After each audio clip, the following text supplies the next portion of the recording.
Ser podcast.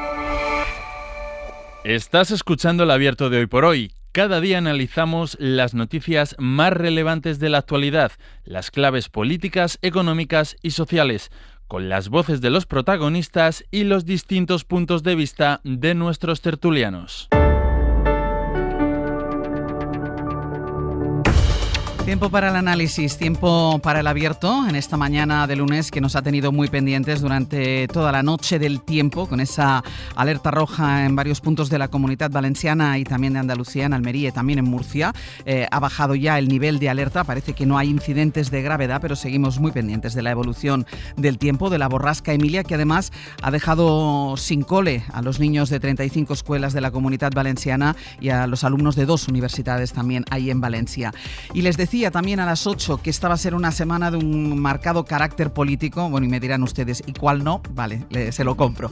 Pero esta va a ser especialmente política porque hoy a las 12 de la mañana, y lo van a seguir aquí en la antena de la SER, vamos a ampliar hoy el horario de este Hoy por Hoy. Vamos a poder escuchar en directo al presidente del Gobierno en su comparecencia anual haciendo balance de año, rueda de prensa, balance de lo que ha hecho y aceptar preguntas de los compañeros, de los periodistas que están ahí. Hay muchos temas abiertos por los que queremos preguntar. Eso va a ser a partir de las 12 de la mañana, pero la semana que va a empezar con esto va a terminar el domingo con las elecciones en Extremadura. Hoy tenemos esa encuesta de 40dB para la serie El País que analizaremos ahora en unos minutos. Unas elecciones en Extremadura que al fin y al cabo se convierten en un test político para toda España. Así que vamos ya a ello. Hoy en el análisis van a estar Antón Losada, ¿qué tal? Muy buenos días. Buenos días. Lourdes Pérez, ¿qué tal? Muy buenos días. Seguro, muy buenos días. Y Josep Ramoneda, buen día, buenos días. Hola, buen día, buenos días. Hay todo esto que les he contado, pero hay más todavía porque hay una noticia de la madrugada que son las elecciones en Chile, el resultado electoral de las presidenciales chilenas. Así que lo primero que vamos a hacer, por ser lo más reciente, es irnos hasta allí, hasta Chile. Esta madrugada ha arrasado en las urnas José Antonio Kast en la segunda vuelta de unas elecciones presidenciales que devuelven el poder a la ultraderecha tras 35 años de democracia.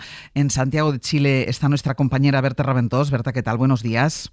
Hola, ¿qué tal? Muy buenos días. Por primera vez desde el final de la dictadura de Pinochet, un partidario de la derecha más extrema va a ocupar el Palacio de la Moneda y lo va a hacer sin renegar del legado sombrío del dictador después de lograr el mayor apoyo de un candidato en la historia democrática de Chile. ¿Cómo se vive, Berta, ahí este giro histórico a la derecha? La verdad es que con mucha euforia entre los partidarios de José Antonio Kast, que ven en él una luz para devolver el orden a Chile, un país que, según ellos, el gobierno de Gabriel Boric ha dejado inseguro, empobrecido y demasiado woke. Ha sido la salvación, ha sido la salvación. No todo fue malo en el gobierno militar. Es lo mismo que decir en España, no todo lo que hizo Franco fue malo. Feliz, por fin volvió la democracia, la alegría, se va a ordenar el país. Necesitamos un orden. Hacia la normalidad, hacia lo recto, hacia lo bueno. Que la oposición también esté ahí para contribuir al país, que haya un momento ya de unidad. No queremos nunca más el comunismo en Chile. En los últimos tiempos la delincuencia se ha convertido en la principal preocupación de la ciudadanía, que tiene la percepción de que Chile es un país inseguro,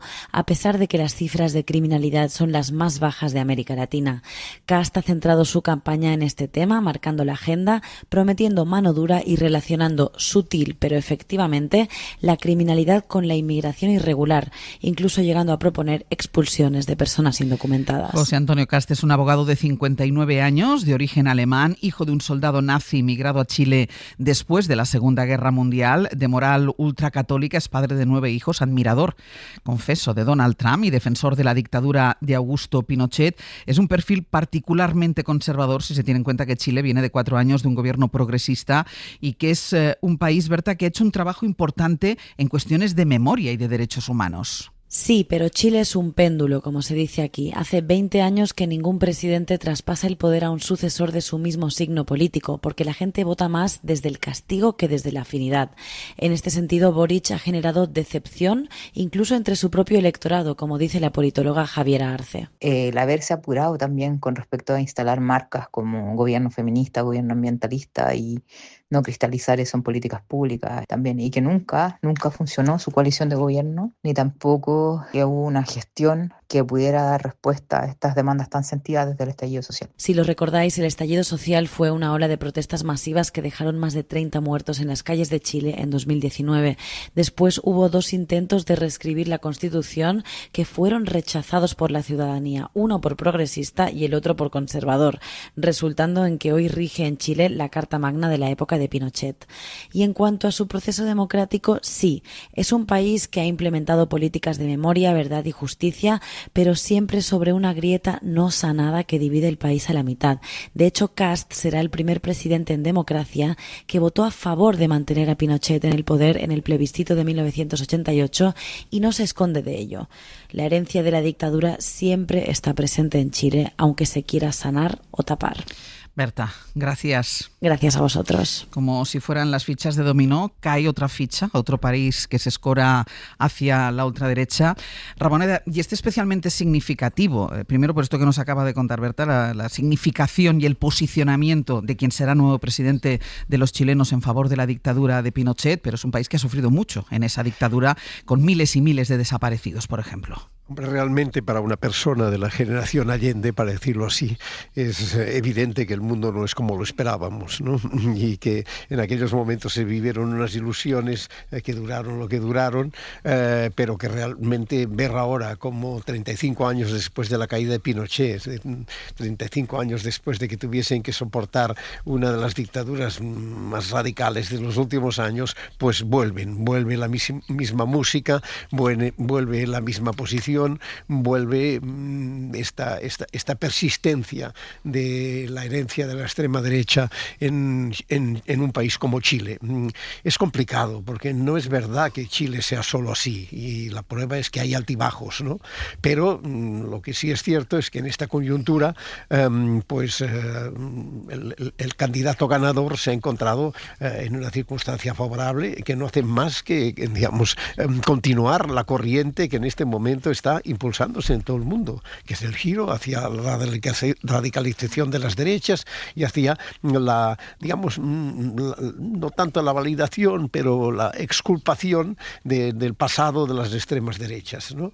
Y es inquietante para Chile, por supuesto, pero que es inquietante porque no hace más que confirmar la tendencia dominante en este momento. Cualquier conflicto que analicemos en este momento pasa de alguna parte u otra por aquí. Las derechas se van hacia el lado más reaccionario y más radical y bueno, lo estamos viendo en todas partes. Por tanto, Chile no es excepción, pero Chile tuvo este momento que acabó como acabó, todos sabemos, pero tuvo este momento, en fin, que invita todavía a mi generación a una cierta melancolía, que fue el momento Allende. Lourdes. Yo sí valen 2 experiencias personales. Tuve la suerte de estar en Chile en uno de estos viajes profesionales cuando estaba procesado Pinochet, cuando los procesos judiciales. Y a mí me sorprendió mucho porque tú pensabas desde la distancia y desde el desconocimiento que el pinochetismo estaba más o menos superado. Es decir, que posiblemente había muchas pelusas debajo de las alfombras, muy sangrientas, muy dolorosas. Fue una dictadura particularmente truculenta. Los vuelos de la muerte, bueno, lo que sabemos todos. Y tú te esperabas que aquello, aunque hubiera que seguir abriendo las ventanas y airear, pero que se había superado. ¿Y qué va? El pinochetismo estaba muy presente en las calles. Tú como periodista te cogías un taxi y hacías eso que solemos hacer, preguntar. Y lo palpabas. Estaba el pinochetismo todavía en las calles. Y hace unos meses, a la vuelta de verano, un amigo mío estuvo allí y al volver me dijo, me he quedado muy sorprendido porque la gente cree que la inseguridad es insoportable. Hay una preocupación en Santiago de Chile evidente, sobre todo por los inmigrantes que son expulsados o huyen de Venezuela, y la gente está muy enrarecida con eso. Kast vendría a representar la conjunción de esos 2 elementos, es decir, una historia absolutamente lamentable que en términos de derechos humanos es indefendible. Es decir, puedes decir que en 1988 él lo apoyó, el referéndum pro Pinochet, pero lo sigue defendiendo sigue pensando que no fue tan malo, que incluso algunas cosas fue bueno tantos años después. Eso es descorazonador para cualquier persona que defienda la integridad de los derechos humanos. Y luego el país tiene problemas, porque Chile, en realidad en Latinoamérica, es de los contados países que ha tenido una clase media, algo parecido a una clase media, y seguridad. Y creo que por cogerlo también por otro lado, la izquierda no está sabiendo responder u ofrecer recetas que se contrapongan a ese mensaje, por desmedido, por desbocado que sea, que contrarreste el auge de la ultraderecha. Antón. Bueno, yo creo que hay que tratar de combinar dos elementos. Uno, la ola de la que hablaba Ramoneda, que yo creo que es innegable. En tiempos de incertidumbre la gente parece refugiarse en los discursos de orden y seguridad, ¿no? Lo que el historiador de Yale, Thomas Snyder, llama estamos en los tiempos de la política de la eternidad, ¿no? Fracasado el proyecto global de la globalización, aparecen opciones políticas que lo que te ofrecen es volver a un pasado glorioso que seguramente nunca existió, pero que en la mente de muchos de esos votantes sí les gustaría que hubiera existido, ¿no? Volver a cómo estaban las cosas antes. Eso que vemos en algunos testimonios, la normalidad. Que cada vez que oyes a alguien hablar de la normalidad, yo por lo menos me he hecho a temblar, porque claro, cada uno tiene su propio concepto de normalidad, pero veíamos en algunos de esos testimonios el resumen de ese discurso, ¿no? Volver a antes, volver a lo que había antes, volver al orden, volver a la seguridad, y dentro de ese orden, esa seguridad, lógicamente, está Pinochet, que no fue un dictador desalojado por una revolución. Eso España y Chile no se diferencian tanto. A Franco tampoco lo sacó del poder ninguna revolución, y ahora estamos descubriendo que en España, oh sorpresa, había franquistas, y esos franquistas parece que están teniendo hijos e incluso nietos, ¿no? Y pues hay un segundo elemento que yo creo que es el elemento chileno, el elemento local. Por un lado, la enorme decepción que ha generado Boric, que llegó con unas enormes expectativas en medio de un estallido social, de una demanda de cambio después de los mandatos de un presidente ultraliberal que había llevado los servicios públicos y especialmente la educación universitaria prácticamente al colapso, y que no ha sido capaz de satisfacer esas expectativas, en parte porque era una coalición, la coalición ganadora, muy inestable, en parte porque hay una mayoría minoritaria en Chile que se aleja bastante de lo que era el polo principal de esa coalición, que era el Partido Comunista, como hemos visto ahora en la selección de la candidata, ¿no? Y después lo que comentaba nuestro corresponsal, ¿no? El boomerang, el péndulo, mejor dicho, constante, que es la política chilena, ¿no? Donde ningún presidente ha sido capaz de dar el relevo a otro presidente o presidenta que fuera de su misma opción política, mismo color. ¿no? Y eso nos da pues el combinado que tenemos en este momento, que es un combinado que hay muchos elementos, porque Chile tampoco está en una situación... Lo más sorprendente del caso es que los temas que han dominado la campaña están completamente alejados de la realidad chilena. Y eso es lo que yo creo que debería llamarnos a todos a la reflexión, porque no es la primera vez que vemos esto. Lo estamos viendo también en España, lo estamos viendo en Europa. Los países más seguros de Europa debaten sobre la inseguridad. Y las fuerzas que ofrecen más seguridad a los países más seguros de Europa son las que crecen en las encuestas y ganan las elecciones. Chile es uno de los países más seguros, no voy a decir de América Latina, probablemente del mundo. Y sin embargo es el discurso de la seguridad, de la delincuencia, de vienen a robarnos lo nuestro, protección frente a la inmigración. Chile tampoco tiene ni de lejos un problema de inmigración, y sin embargo esos han sido los dos grandes temas que han dominado la campaña. Dos temas que no nos quedan tan alejados. Son dos temas que ahora mismo aquí, en España y en buena parte de Europa, son los temas que marcan el debate político en Europa. El lugar más seguro del mundo. ¿Podríamos decir entonces, Lourdes, que el relato de todos aquellos que acaban votando la ultraderecha, se mimetiza en todos los países que van haciendo el giro hacia la ultraderecha? No sé si se mimetizan, porque eso sería igualar las sociedades, y creo que sería incluso un análisis injusto para cada una de ellas, que tienen sus determinadas condiciones, ¿no? Incluso en dos países tan próximos como pueden ser Argentina y Chile, dos de los gigantes del Cono Sur, ¿no? Pero sí hay temas que son comunes, y la seguridad es uno de ellos. Decía Antón que los aparecen y afloran, y es verdad, debates que luego no se corresponden, digamos, con la realidad de los datos. Pero es que creo que una de las dificultades que se está teniendo para analizar lo que ocurre y para reaccionar ante ello es que, más allá de que se considere que hay datos en algunas ocasiones desmedidos y en otras directamente falsos, quien tiene seguridad quiere seguir teniéndola. Y eso me parece importante. Y me parece importante que, en términos de las de quienes defienden la llegada de inmigrantes, la cohesión social, el respeto a los derechos humanos, el intentar buscar sociedades integradas que además, y afortunadamente han logrado, como ha ocurrido con la española, dar el salto sociopolítico, socioeconómico hacia sociedades del bienestar que han pasado de ser sociedades que enviaban fuera a sus ciudadanos o que sus ciudadanos se tenían que ir fuera a recibir. Eso es una conquista colectiva, no se nos debería olvidar.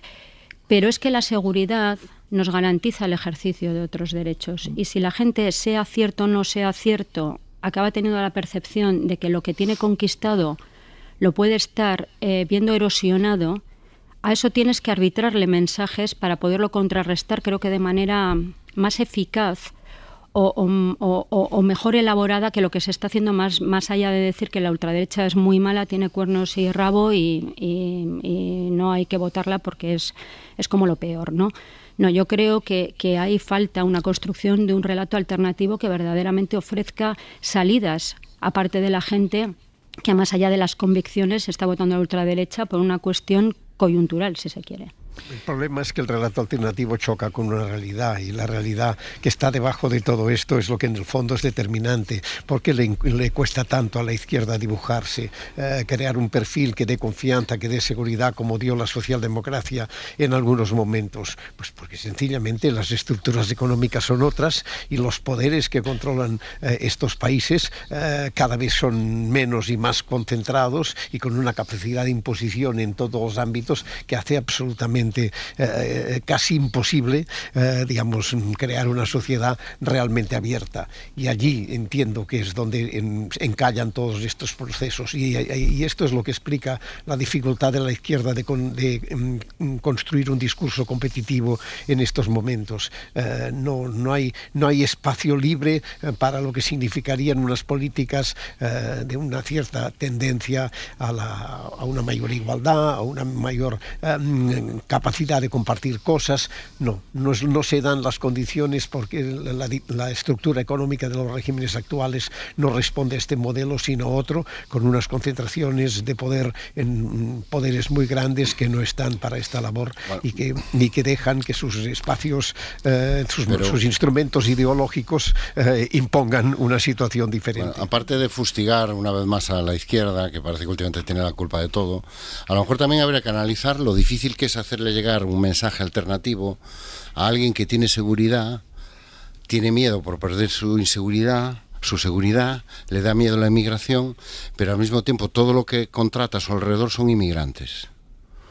Y lo que espera es que sean inmigrantes, que sigan cobrando lo que cobran, que trabajen en las condiciones en las que trabajan. En Chile hay una gran preocupación por la inmigración, pero buena parte de su potencia agrícola se construye precisamente sobre inmigrantes, en muchos casos sobreexplotados. Entonces, a veces el problema no es el mensaje, a veces el problema es lo que quiere la gente. Y a veces a ver si va a resultar que están votando esto no porque sea coyuntural, no porque tengan miedo a la seguridad, o porque les dé miedo el futuro, o porque tengan nostalgia del pasado, sino porque esto es lo que les conviene. Este tipo de gobiernos y este tipo de políticas es lo que les conviene. Gobiernos que protejan sus derechos, que protejan su estatus y que mantengan a otros grupos por debajo de sus condiciones, ¿no? Lo que Snyder, el hombre citado de hoy, llama el sadopopulismo en lugar del neopopulismo, ¿no? Antes el populismo te ofrecía igualarte con los de arriba, ahora el populismo lo que te ofrece es que los que están por debajo de ti van a seguir por debajo de ti, que es lo que a lo mejor se está votando en muchos países. Entonces ahí el problema, ¿no hay un relato alternativo? Bueno, miremos el caso de España, a ver si hay o no hay en políticas un relato alternativo. No sé qué más relato puede hacer este gobierno en términos de políticas, ¿eh? Otro caso es la coyuntura. Y no es el único gobierno que ha pasado por esos problemas, que a veces tenemos que enfrentarnos a que, bueno, pues que la gente vota lo que quiere, y resulta que lo que quieren en Chile es esto.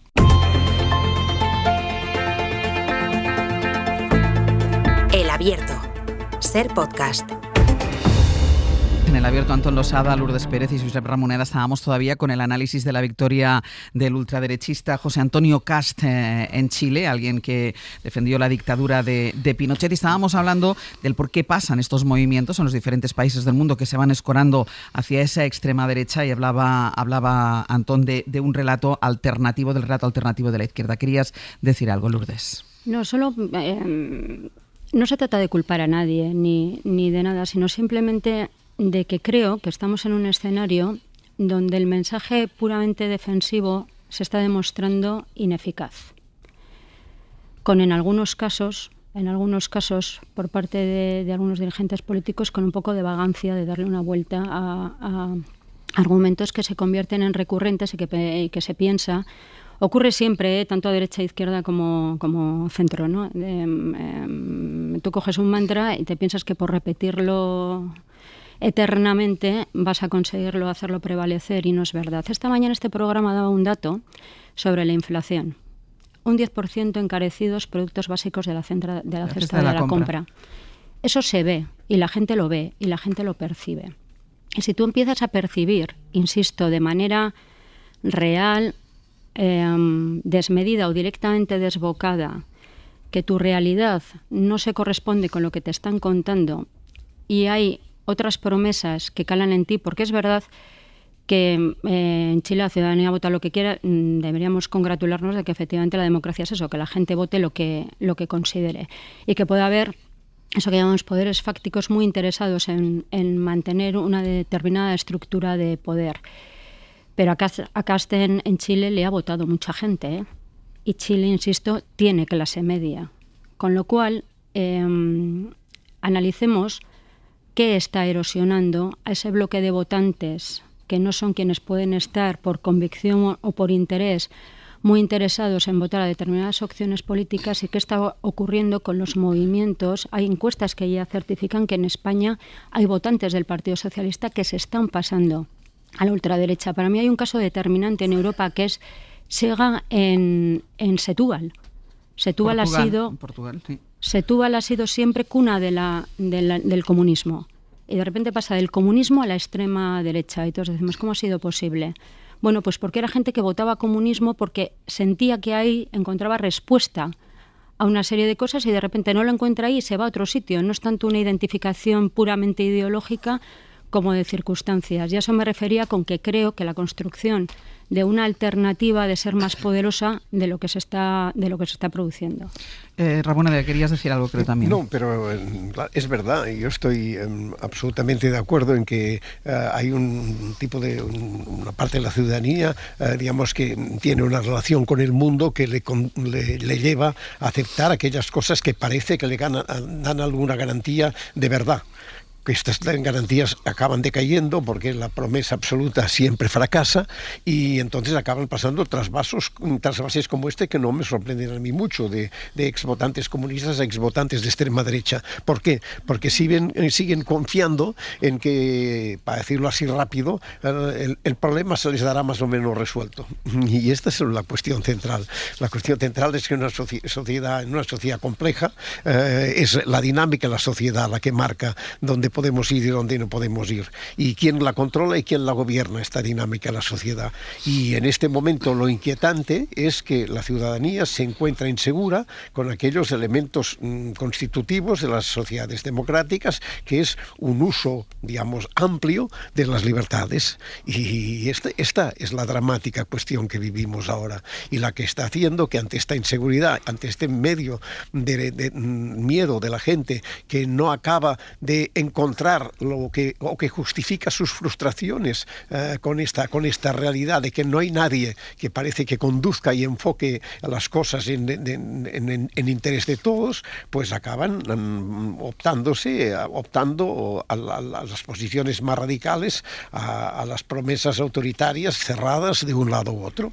Que les garantiza mantener su statu quo. Claro, y es lo que en este momento... Y que los que están por debajo... Termina, Ramón, ¿terminas? No, digo, y es lo que en este momento estamos viendo en todas partes, y que es lo que en parte, no es el único factor, pero explica evidentemente esta inseguridad de la gente en un espacio que también en el conjunto, todo lo que es la configuración del espacio mental es distinta y en ciertos sentidos desbordante a veces, pues eso se acaban apuntando a aquel que les da, digamos, digamos, la carta cerrada, y lo vemos cada día, y en este momento es imparable. Es decir, hay que reaccionar, hay que pensar que se tiene, por dónde se tiene que intentar llevar las cosas. Ya no la izquierda, los demócratas en general, si quieren que esto perviva. Es que ya no es un problema derecha-izquierda, es un problema autoritarismo-democracia, que es muy distinto. Antón, cierro contigo. No, yo es que hace tiempo que sostengo la tesis revolucionaria de que el problema de la democracia liberal actual no es que no funcione, sino que ha funcionado. Y el problema es que ha prometido igualdad y la está generando. Y claro, hay mucha gente que lo que no quiere es esa igualdad. Hay muchos hombres que no quieren esa igualdad. Igual que hay mucha gente de la clase media que no quiere ver cómo progresan los que están por debajo. Igual que antes en la clase alta siguen sin querer ver cómo progresan los que están en la clase media. Estoy simplificando mucho porque se me echa encima las señales horarias. Pero esa es la cuestión. O sea, ¿contra qué vota esta gente? Bueno, vota contra una democracia que funciona, con todos sus defectos. O sea, que no estoy diciendo que sean regímenes perfectos, ¿no? Pero es que ¿qué ha producido en Europa la democracia? ¿Qué ha producido la democracia en los últimos 40 años? Justo lo que rechaza la ultraderecha. Igualdad, que determinadas minorías progresen, que los inmigrantes tengan derechos, justo lo que ahora se rechaza, los principales avances de las sociedades democráticas. Bueno, hay que enfrentarse a eso, claro, evidentemente.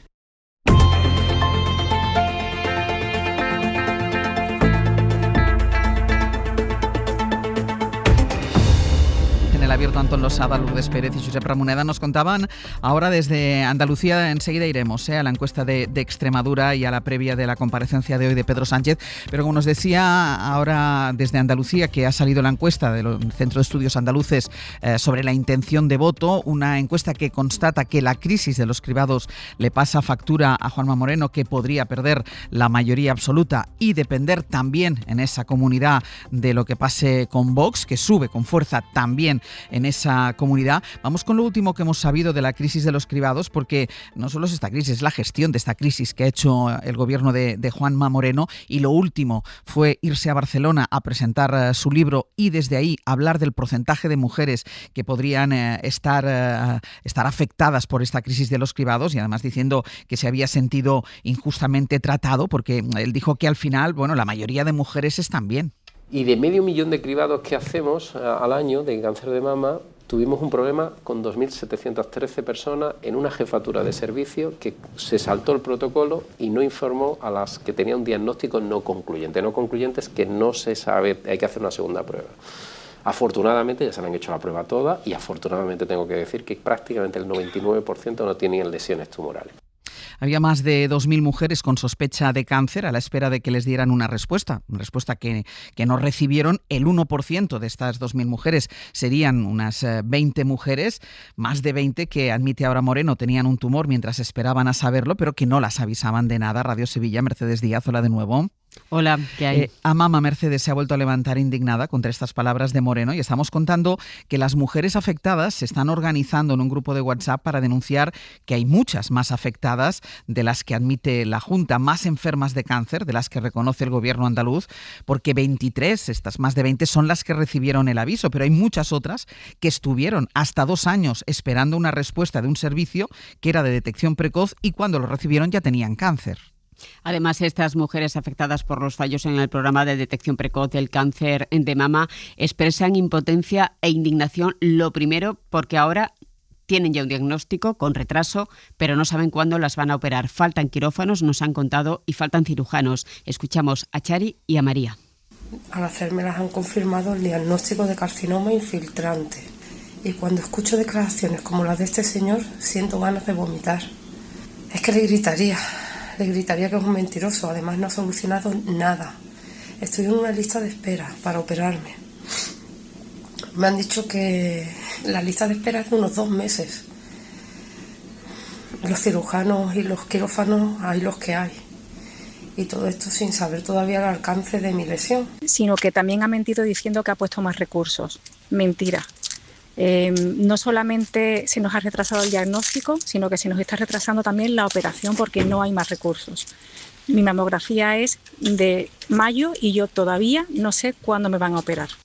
La SER vuelve a recoger los testimonios de estas víctimas del cribado del cáncer de mama que se han enterado de su enfermedad meses o hasta 2 años después de su primera mamografía por los retrasos desde el año 21. Mujeres indignadas porque el presidente andaluz haya ido a 1000 kilómetros de Andalucía y promocionando su libro ha deslizado el dato de las últimas víctimas de la negligencia, de las 2.317 contadas desde que la SER desveló el escándalo. Habló de ellas como un porcentaje aproximado, sobre un 1%, que son algo más de 23 personas con tumor maligno. La Junta nunca ha ofrecido el dato de cuántas víctimas hay con un cáncer diagnosticado con retraso antes del mes de octubre, cuando la SER destapó este escándalo y cuando Salud puso en marcha el plan de choque. Estas son algunas de ellas. No somos 23, somos por desgracia muchísimas más. Y creo que esto merece el respeto que se debe, la empatía que se debe y no minimizar un caso tan grave. Moreno, eres un farto. Y lo que ha hecho no tiene perdón. A mí me hicieron la prueba en noviembre de 2023 y no me avisaron hasta marzo de 2025. En esos 16 meses pasó de benigno a maligno. Me parece que ese señor no está bien informado. La Junta, recordamos que aún no ha explicado por qué razón o razones se han producido estos retrasos en un programa de detección precoz del cáncer de mama. Mercedes, gracias. Hasta luego. Ha habido una falta total de transparencia y una falta total, lo decía una de las afectadas, de empatía por parte del Gobierno de la Junta, que como nos recordaba Mercedes, en ningún momento ha dado las cifras de las mujeres que podían estar afectadas, mujeres a las que se les ha desarrollado un cáncer porque la primera mamografía no fue comunicada a tiempo, a pesar de que había detección de que no eran mamografías concluyentes. Y Juanma Moreno Bonilla, que ha intentado siempre zanjar este asunto insistimos, sin dar los datos y sin dar las explicaciones completas, se ha ido a Barcelona a presentar su libro y ahí desliza, en plena presentación de su libro, que es simplemente un 1%. Antón. Bueno, esto está en el manual de gestión del Partido Popular, lo hemos visto miles de veces, ¿no? Hemos vuelto a la fase de son 3 o 4 casos, en este caso es un 1, un 2%, en fin, qué más da, y enterrar todo bajo un apagón informativo brutal. Es decir, a mí me sigue llamando la atención la facilidad con la que la Junta de Andalucía, después de varios meses con este asunto, ha conseguido no dar una sola cifra que tenga respaldo oficial. Y todas las cifras que tengamos son cosas que van diciendo los responsables políticos a bulto. Es que es todo a bulto. Bueno, son 2.000 y pico en una jefatura de servicio, es un 1, un 2%, son 3, 4 casos, esto ya está enterrado. ¿Por qué se ponen ustedes así conmigo, que soy la verdadera víctima de todo esto? Es decir, a mí lo que más me indigna de lo que hizo Moreno Bonilla el otro día, además de irse a Barcelona, donde fuera, a presentar su libro y soltar el número de víctimas a bulto, lo cual demuestra una empatía enorme con las víctimas, ironía, por si no se percibe, es esta sensación de que no, si la víctima es él. La víctima es él. Y lo que hay que compensarle ahora es el coste demoscópico electoral que esto pueda tener, que es muy injusto, porque él es un gran gestor. Y seguimos sin saber en cuántos hospitales, a cuántas mujeres, cuántos casos. Dice la Junta de Andalucía que ya se les ha hecho la prueba a todas. No sé eso lo que dicen las afectadas. Muchas de ellas, sí. ¿Qué pasa? También están mintiendo, siguen mintiendo. Es una enorme conspiración contra Moreno Bonilla y contra el Partido Popular andaluz. Me resulta realmente asombroso, pero lo que me resulta asombroso es que me sigue asombrando porque no es la primera vez que vemos esto. Es que es el manual de gestión de crisis del Partido Popular. Lourdes. El cáncer de mama tiene unas características especiales para las mujeres. Afortunadamente se está curando en un alto porcentaje y sin desmerecer todo el mundo que tiene que lidiar con una enfermedad. Lo hace a su manera. Pocas cosas se me ocurren más íntimas que la gestión individual de una enfermedad, pero el cáncer de mama afecta, digamos, algo que tiene que ver con nuestra intimidad y con nuestra feminidad, con lo cual es severo lo que está pasando. Hay maneras de medir el grado de gravedad que alcanza una crisis política, y una de ellas, que yo creo que es bastante infalible, es empezar a medir los errores no forzados de quien tienen que gestionarla. Y esto es un error no forzado de Juanma Moreno. Yo desconozco exactamente en qué contexto, digamos, cómo se produce el decir eso cuando estaba presentando su libro, pero de entrada lo haces fuera de tu territorio. Es decir, alejado, aunque sea físicamente, de las mujeres que lo padecen y de otras muchas mujeres que se sienten muy solidarias con ellas y de muchos hombres que también se sienten muy solidarios. con ellas y con lo que está ocurriendo, con independencia de cómo lo piensen, porque estoy segura de que hay votantes del PP que esto les parece inquietante, con independencia de dónde vuelvan a colocar luego en la urna ese voto. Incluso puede que les parezca un escándalo. Incluso. Dice Juanma Moreno, es que el porcentaje... Da igual con que haya una. Con que solo haya una. Con que haya una. Es que, claro, es que ya está. Es que luego los problemas, lógicamente, adquieren distinta magnitud en función del número al que le afectan, pero es que con que haya una, ¿no? Yo creo que todo examen que ponga de este cáncer y de otros no concluyente requiere información y que luego se te vuelva a hacer un examen, porque no concluyente es exactamente eso, no concluyente. O sea, intentemos concluir qué es lo que ocurre con esos exámenes. Y hay, por introducir el último elemento, 2 investigaciones abiertas. Una del Defensor del Pueblo, que digamos va por la vía civil, por decirlo muy llanamente, y luego hay una investigación judicial que deberá determinar cuántos de estos casos, o sea, es decir, deberán medir la magnitud del agujero y las consecuencias del agujero, que tienen que ver sobre todo con aquellos casos que pudieron ser producto de un fallo inevitable de todo sistema, ese margen de error, ¿no? que puede haber, cuántos cánceres hubieran sido inevitables en todo caso por la propia evolución de la enfermedad, pero cuántos efectivamente respondieron a una negligencia del sistema. Y eso creo que una vez más va a ser la verdad judicial la que nos permita delimitar el asunto. Josep. Yo encuentro tremendo esto de que solo es un 1%. Sí. Es que 3 o 4 casos. Me parece que esto es tan descriptivo de la actitud, de la falta de empatía, de la falta de relación con el entorno, de creerse que ellos están por encima y que bueno, ahí están, lo demás es la gente que les pasan cosas y ya se sabe, tenemos que hacer cosas para ellos, pero bueno, unas salen y otra no. No sé, a mí me parece que es una actitud que puede sorprender en un personaje que más bien es parecía de un perfil relativamente cercano, pero que está muy extendido, forma parte de cierta actitud de la política. No es capaz de entender que detrás de los problemas, de cada uno de los problemas, hay personas concretas, y no es capaz de entender que el trabajo de un responsable político es eso, pensar en personas concretas, no pensar en abstracciones. Y a partir de aquí todo es muy complicado. Es verdad que estas actitudes pues son muy difíciles, que del mismo modo que pues una capacidad de empatía mayor con las personas pues es fundamental, también puede tener sus vicios y sus límites, y puede llevar a situaciones populistas y demagógicas pésimas, pero es capital que entiendan que no viven en un mundo separado, que lo que ellos hacen es en función de los problemas, las necesidades de la ciudadanía, y que si no se asume esto de una manera, se vive en una especie de territorio elevado, a distancia, en la que llegan muy tarde los ecos y que cuando llegan pues acostumbran a ser catastróficos. Algo falla aquí, pues, algo falla.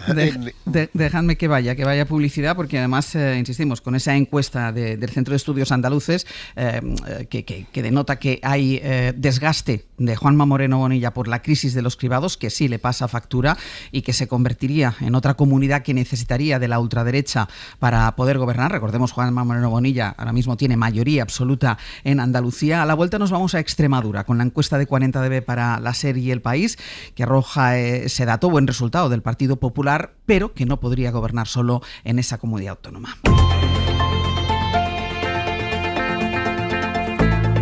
El Abierto. SER Podcast. En El Abierto, Antón Losada, Lourdes Pérez y Josep Ramoneda. El domingo hay elecciones en Extremadura, una primera cita del ciclo electoral que se va a ir ampliando. Ya sabemos que habrá también elecciones en Aragón. Enseguida nos vamos para allá. Más adelante también habrá elecciones en Andalucía, así que con las peculiaridades de cada territorio, Extremadura va a ser el primer termómetro político, y a 6 días de que se vote, y tenemos nueva encuesta de 40dB para la SER y El País. Redacción en Extremadura, Inma Salguero, ¿qué tal? Muy buenos días. Hola, Ángeles, buenos días. Inma, un sondeo que deja al PP a 3 escaños de la mayoría absoluta seguiría necesitando a la ultraderecha, seguiría necesitando a Vox, que es la fuerza que más sube y que dobla su estimación de voto a pesar de que su candidato realmente es una persona muy poco conocida. Y el otro titular es la caída del PSOE. Sería el peor resultado histórico de los socialistas en Extremadura. Eso es, los populares lograrían el 41,1% de los votos, 30 escaños. El PSOE mantendría el segundo lugar con 31%, pero pierde 7 asientos si comparamos con 2023. María Guardiola le aventajaría a Miguel Ángel Gallardo en 10 puntos. Aún así, como dices, no alcanzaría la mayoría absoluta. Vox, en cambio, crece. Se mantendría como tercera fuerza con ascenso del 14,1% de sufragios y 9 escaños. Y también crecería Unidas con un 8,3%, 5 escaños y algo más de 2 puntos en la intención de voto respecto a las anteriores elecciones. El bloque de derecha superaría la mayoría absoluta, que está en 33, con entre 37 y 40 escaños, mientras que la izquierda se quedaría en torno a 26-28. Pero la encuesta también refleja que la suma PP-Vox garantiza la mayoría, sí, pero la opción más deseada por la ciudadanía es un gobierno del PP en solitario, seguida por una coalición entre PSOE y Unidas por Extremadura, siendo la tercera opción la coalición Partido Popular Vox. Y sobre los candidatos que decías, Ángeles, la preferida para ocupar la presidencia es María Guardiola, también es la líder mejor valorada de la encuesta. En segunda posición estaría el líder del PSOE, Miguel Ángel Gallardo, pero a 17 puntos de Guardiola. Solo recaba el 16,6% de los apoyos. El candidato de Vox, Óscar Fernández, lo indicabas, es el menos conocido por los encuestados, obtiene solo el 13,8% de preferencia para presidir la Junta. La candidata, en cambio, de Unidas por Extremadura, Irene de Miguel, es la segunda mejor valorada tras Guardiola, pero solo recaba el 12,2% de preferencia a la hora de hacerse con la sede de la presidencia. Inma, gracias. A vosotros. Resultado pésimo para el Partido Socialista, que decimos que conseguiría su peor resultado en la historia, pero tampoco, si se confirman los datos que arroja la encuesta Lourdes, tampoco será del agrado del Partido Popular, porque María Guardiola convoca estas elecciones con el objetivo de no tener que depender de Vox. Sí, es cierto que cuando además quien convoca es el responsable de lo que ocurre, porque al final tú eres el presidente, la presidenta de la comunidad y tú arrostras ese desafío, ¿no? Ahora bien, yo relativizo lo de la mayoría absoluta. ¿Por qué? Porque creo que con que llegue a 30 le puede servir. En un escenario en el que vienen a coincidir en los grandes números más o menos, la encuesta que publicáis vosotros con la que hoy publican conjuntamente el Hoy de Badajoz y ABC. 30 yo creo que es un poco el listón psicológico, porque si estás en 28 reafirmas, recordemos que María Guardiola no ganó en votos las anteriores elecciones, empató a escaños con Guillermo Fernández Vara, pero no ganó en votos, es decir, no ganó las elecciones. Sería consolidar el predominio de la derecha, que es que sumada con Vox superan el 50% en un territorio como Extremadura, durante 35-36 años de democracia ha gobernado el Partido Socialista. Te sitúas eso en una horquilla de 30 que te permite retar al que tienes enfrente, porque claro, si Vox se queda un pelín por debajo de sus expectativas, que todas le daban 10 o más de 10 y está que no llega a los 10, a Vox le suele ocurrir esto, espumea más que luego lo que acaba siendo, con espumear mucho, la última línea del resultado en las noches electorales y de la debacle del Partido Socialista. Claro, es que María Guardiola suma más que las dos fuerzas de izquierdas. Llegados a una investidura en la que ella se sitúa en esos parámetros, ¿qué van a hacer los partidos que tiene enfrente? Es decir, si ella se empeña en gobernar en solitario, bueno, pues quizás sea el mejor escenario que le pueda venir a Alberto Núñez Feijóo, que alguien bloquee esa investidura y haya que volver a elecciones. Hipótesis que para concentrar el voto útil el propio Partido Popular ha alentado en la campaña electoral. Antón. Bueno, yo no estoy tan seguro de que 30 sea un buen resultado, ¿no?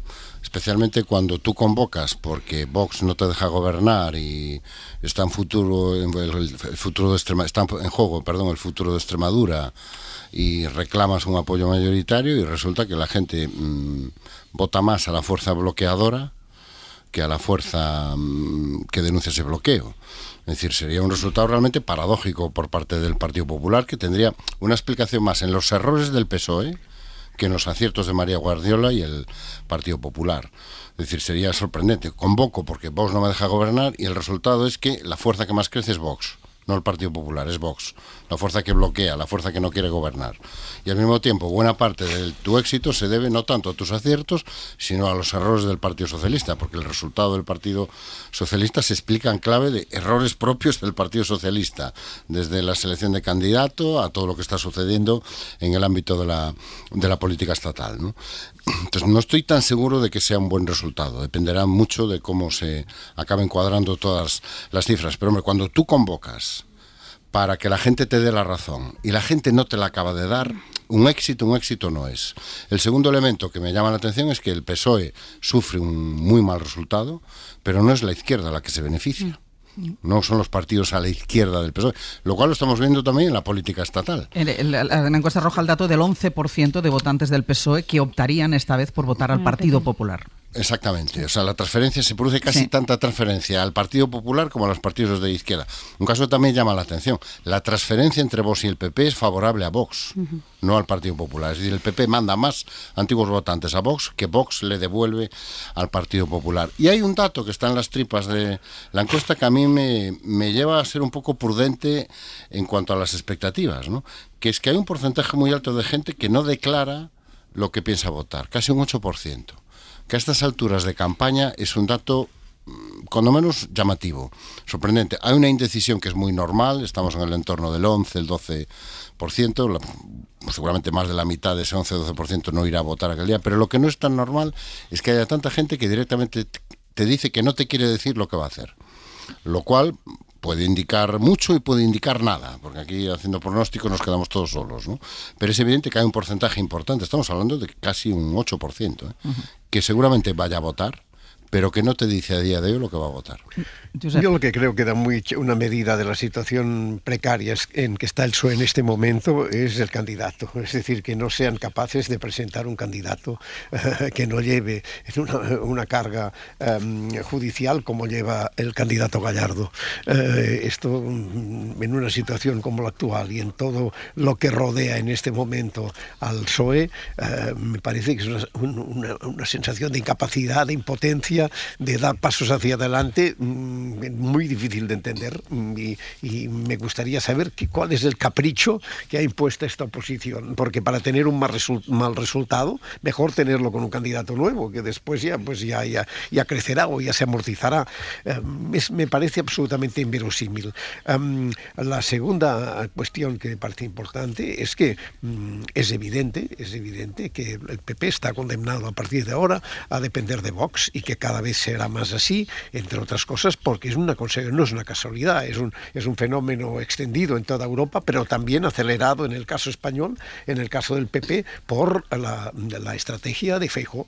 La estrategia de Feijóo de renunciar a cualquier discurso, a cualquier idea política, a cualquier proyecto político, para centrarlo todo en la destrucción personalizada de Sánchez, pues tiene estas consecuencias, que la gente quiere además de un enemigo, quiere pues oír cosas que se le prometan, que se le insinúen, que se le señalen, y no lo hace. Y en cambio Vox está dando elementos en un momento de extraordinaria inseguridad y desconcierto para engañar a la gente, y esto es una realidad que la tenemos aquí y que es determinante, ¿no?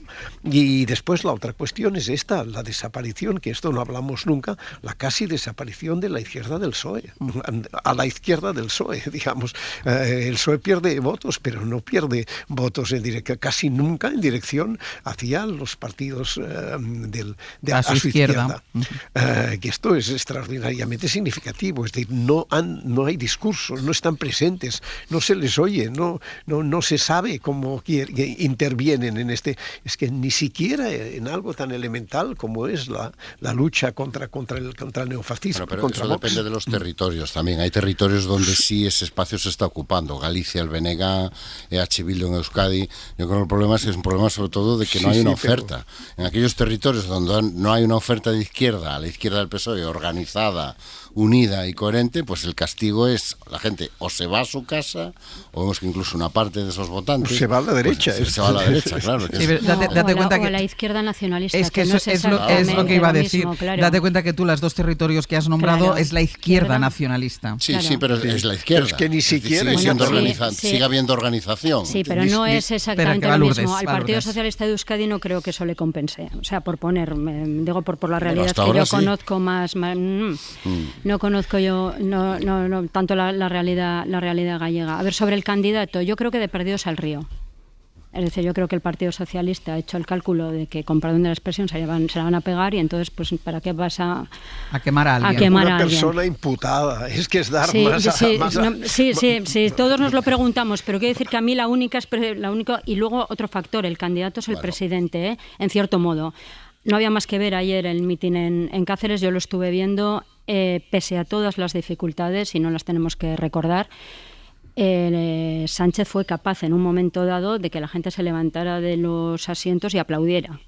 Creo que no lo consiguió nadie más en el mitin, lo consiguió el presidente, con lo cual el candidato sigue siendo en buena medida él. Eso por un lado. Luego, sobre la dependencia del PP de Vox, numéricamente sí, pero en la práctica puede que no. Y para mí eso es lo que se va a dilucidar, lógicamente, en función del resultado, porque esto se va a medir en un puñado de escaños. Este domingo por la noche, porque claro, si Guardiola suma más que la izquierda, y parece evidente que va a sumar más que la izquierda, aunque la encuesta de hoy, por ejemplo, sí queda que la izquierda del PSOE sube un par de escaños. Pero si Guardiola se sitúa en eso, en torno a los 30, suma más que la izquierda, y Vox se queda un poco más limitado de lo que llegaba, sí, numéricamente les puedes necesitar, pero es que Guardiola no va a poder gobernar en solitario solamente si le hacen la pinza. Y en estas condiciones, ¿cuál es el mensaje que se envía? Que Vox torpedea a una candidata, digamos, opuesta a las políticas de los socialistas, bueno, y por el otro lado, ¿cuál es el mensaje? ¿Que el Partido Socialista solo puede hacerle oposición al PP subiendo Vox? Pues hombre, para la gente de la izquierda no creo yo que sea un mensaje excesivamente alentador. Y luego una cosa que sí me llama la atención. Escuchábamos el dato andaluz, vemos los datos extremeños. Vox es un partido de varonía, pero no de varonías. No sabemos en realidad quiénes son los candidatos, y aún así da igual, porque ellos votan Vox y suben. Sí. Es decir. Sí. Antón, ¿qué ibas a decir? No, que decía que en el escenario que plantea Lourdes volveríamos a donde estamos. Y estaremos exactamente en la misma situación en la que estamos antes de anticipar las elecciones. Está más suelta María Guardiola, porque gana, esta vez gana, las elecciones. No podría gobernar y tendría que volver a contarnos el discurso de no me dejan, hay una pinza, los de Vox son muy malos, los del PSOE... Así que, ¿qué hacemos? ¿Vamos a votar otra vez hasta que salga el resultado que le convenga a María Guardiola? Claro, es que alguien tendrá que poner encima de la mesa una solución. Los acoplamientos de PP y Vox son imparables, es decir, irán juntos cada vez más. Es que esto es una cosa que no hay alternativa posible, y esta es una de las trampas en las que ha caído el PP, insisto, por la incompetencia de Feijóo, porque con un candidato con más potencia y capaz de armar un proyecto global, Vox probablemente no iría tan suelto. Es que ocupa todos sus vacíos y en este momento los vacíos del PP son muy grandes. Déjame que vaya a Aragón, porque Extremadura es la primera parada de este ciclo electoral, y en Aragón esperamos tener hoy ya oficialmente la fecha de las elecciones. Radio Zaragoza, Eva Pérez Sorribes, buenos días. ¿Qué tal? Buenos días. Hoy se espera que Jorge Azcón haga pública la fecha de esas elecciones. Aragón sí es una de esas comunidades en las que el PP ha decidido convocar. Recordemos que hay otras comunidades donde gobierna el Partido Popular que no han podido sacar adelante los presupuestos y no han adelantado, no han convocado elecciones. En Aragón sí, y las previsiones, Eva, dicen que podemos ir a elecciones en el 8 de febrero.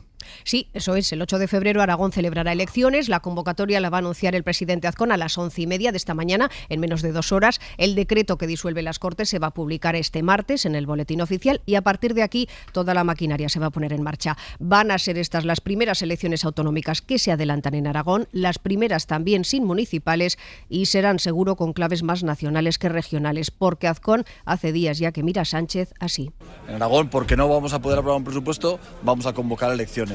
¿Por qué en España no se convocan elecciones si ni siquiera tienen presupuesto y además están rodeados de escándalos? El argumento oficial de esta convocatoria ha sido, Ángels, el fiasco de la negociación presupuestaria, pero al PP además le sonríen las encuestas en Aragón y Jorge Azcón vive esta cita como la gran oportunidad no solo de ampliar su mayoría sin depender de Vox, sino de ganar a una ministra de Sánchez, que además no es otra cualquiera que la portavoz de su gobierno, nada más y nada menos. Pilar Alegría, con quien ya se enfrentó a Azcón y le ganó en las municipales de 2019, ahora lo tiene mucho más difícil, va a dejar sus cargos, va a volver a Aragón, dice que está preparada y que estas elecciones han sido un capricho del presidente. Lo que nos queda profundamente claro es que esta convocatoria electoral responde únicamente al capricho personal de Jorge Azcón y desde luego que antepone los intereses de los aragoneses y de Aragón a los intereses de su propio partido político de Madrid y de Feijóo. Al PSOE le pillan horas bajas, a Vox decrecida, pero pase, lo que nunca ha ocurrido en Aragón es una mayoría absoluta salida de las urnas. Veremos el 8 de febrero. Pues veremos, a ver qué pasa. Seguiremos hablando, Eva. Gracias. Adiós. Y decíamos, creo que lo decía antes Lourdes, el momento en que pilla todo este ciclo electoral al Partido Socialista, con todos esos casos de corrupción abiertos y después por todas las denuncias de acoso contra las mujeres. Hay una crítica generalizada ante la falta de respuesta por parte de la cúpula del Partido Socialista a lo que es ya una acumulación de acosadores dentro del partido, y cada vez crece con más fuerza la indignación de buena parte de las mujeres, entre ellas las que forman parte de la Federación del Partido Socialista en Galicia. Y ya saben que estalló el caso de José Tomé, presidente de la Diputación de Lugo, que enviaba mensajes machistas a mujeres del partido y hacía ofrecimientos sexuales. Radio Galicia, Ricardo Rodríguez, bo día. Bo día, Ángels. Supimos el viernes en esa rueda de prensa de Besteiro, supimos que la dirección del partido lo sabía desde el mes de octubre y no actuó antes. Eso provocó la dimisión ese mismo día de la secretaria de Igualdad del Partido Socialista en Galicia, y ahora, después de esa dimisión, un grupo de 70 mujeres ha impulsado un manifiesto dirigido al líder del partido allí, Gómez Besteiro, para afearle su inacción. Y son ya más de 170 las mujeres del partido en Galicia que respaldan el manifiesto encabezado por la alcaldesa de A Coruña, Inés Rey, que ya el pasado viernes aquí en la SER, en Hoy por Hoy en El Abierto, pidió más contundencia a la dirección de su partido por el caso Tomé. Horas después de esa entrevista, estas palabras del líder del partido en Galicia, José Ramón Gómez Besteiro, destaparon la caja de los truenos. Cuando no había denuncia hace unas semanas, en octubre, una persona nos pidió ser escuchada. Yo mismo quise atenderla personalmente. No hablaba en su nombre, sino que relataba presuntas conductas machistas que afectaban a una tercera persona. Mi respuesta, la respuesta del partido, fue clara: atender a esa persona, escucharla y que animase a la víctima a denunciar. Nos dirigimos al presunto acosador para pedirle explicaciones. Negó los hechos. Besteiro reconoce que conocía esos hechos desde octubre, desde entonces y hasta que se conocieron públicamente y se registró la denuncia en el canal interno del Partido Socialista. No se actuó políticamente, algo que se reprocha en ese manifiesto que firman decenas de mujeres del Partido Socialista de Galicia, manifiesto que se puso en circulación este domingo por la tarde. Piden más contundencia y responsabilidad política ante las denuncias de acoso sexual como la que afecta a Tomé Roca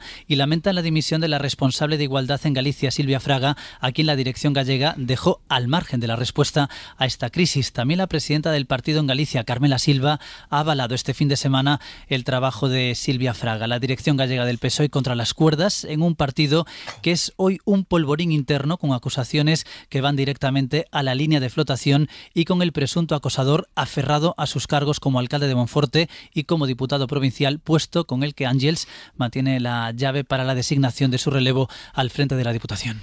Richie, gracias. Buenos días. Esto en Galicia. Ayer en el mitin de Extremadura del que hablaba antes Lourdes, otras mujeres le pedían a Sánchez que actuara con contundencia. Escuchen a la secretaria de las Juventudes, Irene Pozas, y a la secretaria general de la ciudad de Cáceres. Ella es Belén Fernández. Pedro, mano dura con los acosadores, los puteros, los ladrones, los machistas. Que no te tiemble la mano, Pedro. Que las mujeres del PSOE no tengamos que arrepentirnos de nada, de nada. Necesitamos que os signifiquéis y necesitamos que denunciéis y señaléis también a esos acosadores, a esos abusadores, a esos puteros que también os rodean. Bueno, pues hoy vamos a poder ver a partir de las 12 y a escuchar al presidente del Gobierno. Además va a tener que contestar a preguntas de los periodistas. Ayer estuvo en campaña y ante estas peticiones por parte de mujeres que participaron en los actos ya se refirió a estos episodios, aunque de un modo genérico y mezclados con otros asuntos. Guillermo Lerma, buenos días. ¿Qué tal? Buenos días, Ángels. Dijo Pedro Sánchez que admitía que han cometido errores, pero que el PSOE sí actúa con contundencia. Es la palabra que repite todo el mundo insistentemente, contundencia. Al contrario, destacan que el Partido Popular, y además ayer recibió un poquitín de aire el presidente del Gobierno con el debate que abrió el presidente de la Conferencia Episcopal. Sí, Sánchez cargó contra el jefe de los obispos por pedir elecciones. Lo hizo Luis Argüello en una entrevista en La Vanguardia y le respondió, como decía Ángels, el presidente del Gobierno, desde el mitin que protagonizó en Extremadura. Si se quiere presentar unas elecciones, ahí tiene la asociación ultraderechista Abogados Cristianos, que se presente y a ver qué resultado saca. Pero sí le digo una cosa, el tiempo en el que los obispos interferían en la política acabó cuando empezó la democracia en este país. Las palabras del presidente de la Conferencia Episcopal que sirvieron a Sánchez para apuntalar el discurso con el que pretende responder a esa acumulación de frentes que tiene abiertos el PSOE y el Gobierno por la corrupción y por los casos de presunto acoso dentro del partido. Ese discurso que es insistir en que el Ejecutivo no puede colapsar por la estrategia de la derecha, que lo que intenta, dicen, es generar una falsa sensación de fin de ciclo. Sánchez volvió ayer a reafirmarse en su intención de seguir pese a todo. ¿Merece la pena gobernar o no merece la pena gobernar? Aunque sean estas circunstancias, por supuesto que sí. A los españoles y a las españolas les renta este gobierno. Les renta a los jubilados y jubiladas que se les suban las pensiones conforme al IPC. Les renta a los jóvenes tener una beca. Les renta a los trabajadores tener una subida del salario mínimo interprofesional. Les renta a las mujeres que sufren violencia de género tener un gobierno feminista que defiende sus derechos y no da un paso atrás. La orden en la Moncloa es no entrar en la psicosis que dicen pretende generar la oposición. Sánchez ha pedido calma y templanza a los suyos, poner en valor la reacción de su partido a los escándalos y la utilidad también de las políticas aprobadas desde 2018. En eso va a enfocar el presidente el balance que va a hacer a partir de las 12 en la rueda de prensa tradicional de fin de año, un balance que no quiere que esté marcado por la corrupción y por eso la Moncloa descarta ahora mismo una remodelación de gobierno o un giro de timón contundente, como le piden algunos socios de investidura. Claro, a eso iba, Guille, porque es verdad que toda esta catarata de malas noticias relacionadas con el Partido Socialista, porque a los casos de corrupción, al acoso, sumamos los resultados que vamos conociendo de las encuestas. Ahora mismo conocíamos también la de Andalucía, no solo Extremadura, la de 40dB. En Andalucía también baja el Partido Socialista. Los socios insisten al Gobierno en que tome las riendas, en que haga algo. Sí, por un lado hay malestar en Sumar con la decisión de Sánchez de ignorar su petición de abordar una remodelación de gobierno para poder seguir adelante. El ala minoritaria de la coalición acusa a los socialistas de no ser conscientes de la gravedad del momento y de poner en peligro el Ejecutivo con su actitud. Se están cargando el gobierno, nos decían desde el equipo de la vicepresidenta segunda, tras escuchar las palabras del presidente. El ministro de Cultura, de hecho, Ernest Urtasun, interpelaba directamente este fin de semana al Partido Socialista. ¿Cuál es la propuesta que da el Partido Socialista ante la gravísima situación que estamos viviendo? El inmovilismo en estos momentos es el mayor aliado que tienen PP y Vox en España. Pero no son solo los de Yolanda Díaz. Desde Esquerra o desde el PNV, Aitor Esteban también cree que todo esto puede responder a un fin de ciclo político. O el PSOE consigue detener ya esta hemorragia de noticias diarias, o el presidente español tendrá que plantearse seriamente cuándo convocar unos comicios. En el PSOE se aferran, Ángels, al hecho de que, pese a los avisos, ninguno de los socios quiere ir a elecciones en este momento. Guille, gracias. Hasta luego. Ramoneda no solo está convencido de que puede resistir hasta el final de la legislatura, sino que ni siquiera se plantea hacer algún tipo de cambio, algún tipo de remodelación que sea una sacudida, una especie de catarsis al momento en el que está pasando. Bueno, supongo porque piensa que en este momento el único capital del Partido Socialista es el mismo y que todo es lo que tiene para poder ir tirando adelante, ¿no? Pero no deja de ser evidente cosas muy graves, es decir, la cantidad de escándalos que salen. ¿Cómo es posible que un partido no tenga un control serio de estas cosas? ¿Cómo es posible que el entorno inmediato del presidente, las figuras más importantes, estén liadas en una cuestión de corrupción, como se ha visto, y no menor, y de alta gravedad, y que él no se haya enterado de nada? Y parece además que es verdad. O sea que en cierto modo la ignorancia no se sabe si es peor que el cinismo, ¿no? esta es una realidad tremenda, ¿no? Lo que sí que es verdad que tiene bastante suerte con los adversarios, y que los adversarios no han sabido atacar directamente al presidente y dañarle ya de una manera irreversible, y que esto yo creo que le da un cierto margen, y en definitiva la interpelación de ayer del presidente de la Conferencia Episcopal, en fin, me parece que es más de alivio para Sánchez que de acorralamiento, porque la respuesta es muy fácil, oiga, cada cual en su sitio, ¿no? No sé, yo creo que él cree que tiene margen, y la verdad es que el entorno, el contexto, las figuras que configuran el contexto son de un nivel de mediocridad tan considerable que uno no se atreve a decir que no tenga algún punto de razón. Déjame un minuto. Veremos por dónde nos sorprende. Déjame un minuto para cada uno de ellos, que se nos acaba el tiempo, Lourdes. No, yo solo dos cosas. Creo que cuando un presidente del gobierno pierde la mayoría en la Cámara, la mayoría con la que emprendió la legislatura, se debe someter a una cuestión de confianza. Creo que es más allá de una remodelación de gobierno, como sugirió el otro día la vicepresidenta segunda, por cierto, sin aclarar si eso le afecta a los ministerios de Sumar. Creo que lo que democráticamente hay que solicitar en este momento es una cuestión de confianza, que el presidente pase por el Parlamento, que es el que le invistió. Así funciona el sistema político en España. Su gobierno es perfectamente legítimo porque aquí gobierna el que suma. Ahora parece que no suma lo mismo, con lo cual me parece que la manera de evaluar la situación es pasar por el Parlamento. Eso con lo que tiene que ver con la gestión del momento. Y luego yo creo que desde que empezó la legislatura el gobierno está abonado al pensamiento mágico. Un dato. Están diciendo que por qué no vamos a estar mejor dentro de un año, porque hace un año en el Congreso del PSOE se decía, se lanzó las candidaturas de los ministros y de las ministras en un intento de resucitar, de reactivar la legislatura, y un año después evidentemente el panorama es infinitamente peor. Antón. Bueno, yo creo que una de las preguntas que nos hacíamos el viernes aquí en Santiago, haciéndolo hoy por hoy en directo, era si merecía la pena continuar así. Y parece que ya tenemos respuesta.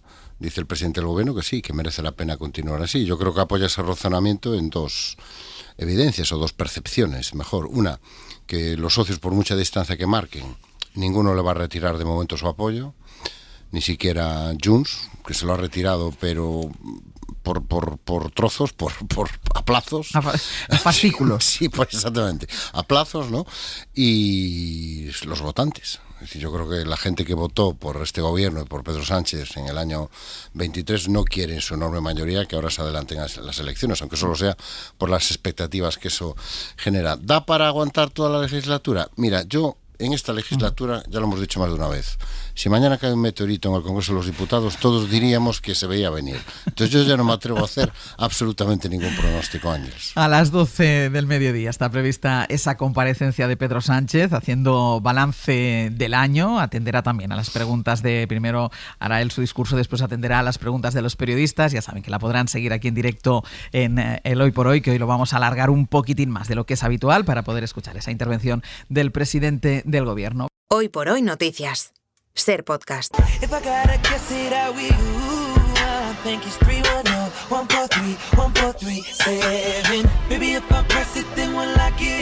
Vamos a ir terminando ya el abierto. Sergio Castro, Pepe Rubio, buenos días. Buenos días. ¿Qué nos contáis? Bueno, a partir de las 10 vamos a convocar como siempre, por otra parte, a Bob Pop.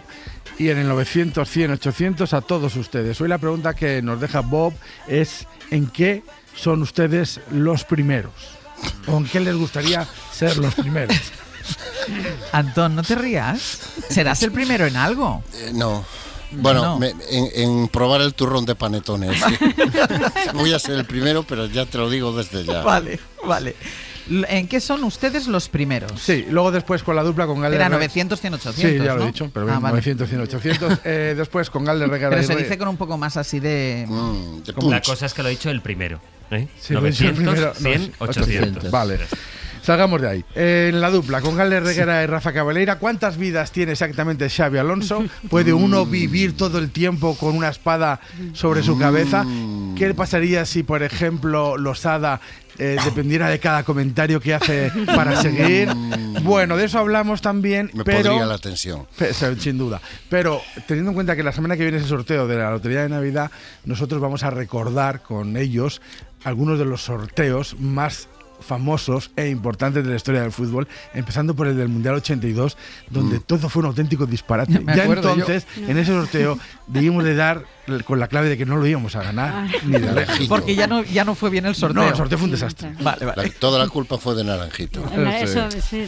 ¿Qué más? Bueno, luego viene a partir de las 11 el artesano, que nos va a hablar del Cloud Dance, un tipo de blanco elegido como color del año. ¿Perdona? Pantón. Se llama así. Es Pantón. Exacto, Pantón. Sí, el Cloud Dance.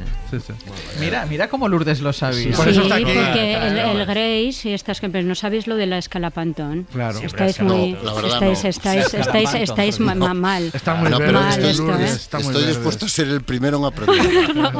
Después del panetone. Va a ser el color del año 2026 en el arte, y además un color que ha provocado quebraderos de cabeza en los artistas. Y después en Mitos 2.0 vamos a hablar, hablamos de lotería, no de personas, para que nadie se sienta aludido. De los feos no tocan, los feos no tocan. Los números.